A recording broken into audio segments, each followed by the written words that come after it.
할렐루야. 말씀으로 하루를 여는 1월 24일 화요일 삼천교회 아침 묵상입니다.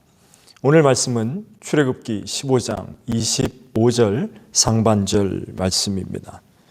모세가 여호와께 부르짖었더니 여호와께서 그에게 한 나무를 가리키시니 그가 물에 던지니 물이 달게 되었더라. 아멘. 새해 복 많이 받으십시오. 설 연휴입니다. 이스라엘 백성들은 출애굽하는 것으로 새로운 해의 시작의 달을 열었습니다. 아비볼로 정하신 하나님께서 여러분들에게 그리스도를 만남으로 새로운 인생의 시작이 되게 하시기를 간절히 바랍니다. 이스라엘 백성들이 홍해 앞에 이르러 머물었을 때에 변심한 애굽의 병거들이 추격을 하기 시작합니다. 앞에는 큰 물이 있고 뒤에는 애굽 군대가 쫓아옵니다. 그 사방으로 우겨쌈 당한 것 같은 때에 전적인 하나님의 은혜로 그들은 홍해를 가르고 마른 땅을 밟고 광야로 들어섰습니다. 사흘길을 걸어서 수르 광야에 다다랐을 때 그 어디에도 마실 물이 없었습니다.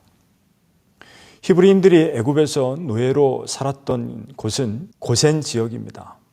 그곳은 나일강 유역으로 물이 풍부하고 목축과 농경에 유리한 땅이었습니다. 비록 종살이를 하고 있었지만 한 번도 물이 부족해서 어려움을 겪어본 적이 없는 이들이었습니다. 우리는 종종 처음 당하는 고난을 크게 느끼는 법입니다. 그리고 그들이 도착한 곳에 물이 있기는 있지만 도저히 마시지 못할 나쁜 물, 쓴 물이 있었습니다. 때로는 있어도 없는 것만 못할 때 우리는 더 불평하기가 쉽죠. 그래서 도저히 마시지 못하는 그 쓴 물, 그래서 그곳의 지명을 마라라고 불렀습니다. 이스라엘 백성들은 모세를 원망하기 시작합니다. 대체 우리가 무엇을 마셔야 한단 말입니까?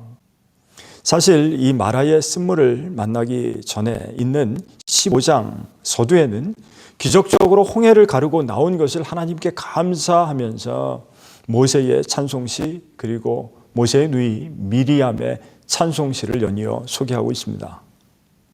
마라의 쓴물 사건은 홍해의 기적 바로 뒤에 나오는 또 다른 물의 이야기인 셈입니다. 엄청난 일생의 기적인 홍해의 갈라짐을 목격한 지 사흘 만에 이제는 생활과 직결된 마실 물의 시험이 그들에게 닥친 것입니다. 신앙생활을 할 때 불과 같이 임재하시는 성령의 충만함이 우리에게 체험되기도 합니다. 그러나 그 못지않게 중요한 것, 우리의 일상 가운데 우리가 하나님을 얼마나 믿고 순종하는가입니다. 이스라엘은 이제 현실 속 광야에서 하나님을 의지하는 법을 배워야 했습니다. 우리도 그러합니다. 오늘 우리가 읽은 말씀은 하나님의 해결 방법입니다. 모세가 그 상황 가운데서 하나님께 부르짖었습니다. 여호와께서 한 나무를 가리키셨고 그것을 물에 던졌을 때 그 물이 달게 되었습니다. 비로소 갈증을 해결할 수가 있게 되었습니다. 살아날 수가 있었습니다. 하나님께서는 이 마라에 쓴 물의 기적을 통해서 그들에게 하나님의 말씀에 순종하고 의를 행하며 계명을 지키고 귀를 기울일 때 그들을 치료하시는 여호와가 되신다는 것을 알게 하셨습니다. 쓴 물이 달아졌다는 것은 마실 수 있는 물이 되었음을 말하기도 하는 것이지만 오늘 말씀으로 보면 나쁜 물로 인한 질병을 치유하시는 하나님으로 소개하고 계시기도 합니다.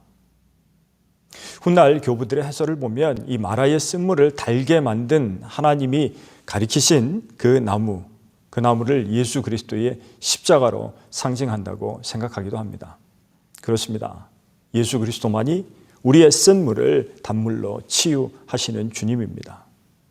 오늘도 광야 같은 인생길 우리는 걸어가고 있지만 우리 삶의 영과 육의 갈증을 치료하시는 여호와 라파의 하나님을 의지하십시다. 예수 그리스도로 말미암아 쓴물 같은 인생이 단물로 변화되는 해갈의 기쁨을 누리시며 살아가시는 여러분들 되시기를 주님의 이름으로 간절히 축원합니다. 기도하겠습니다.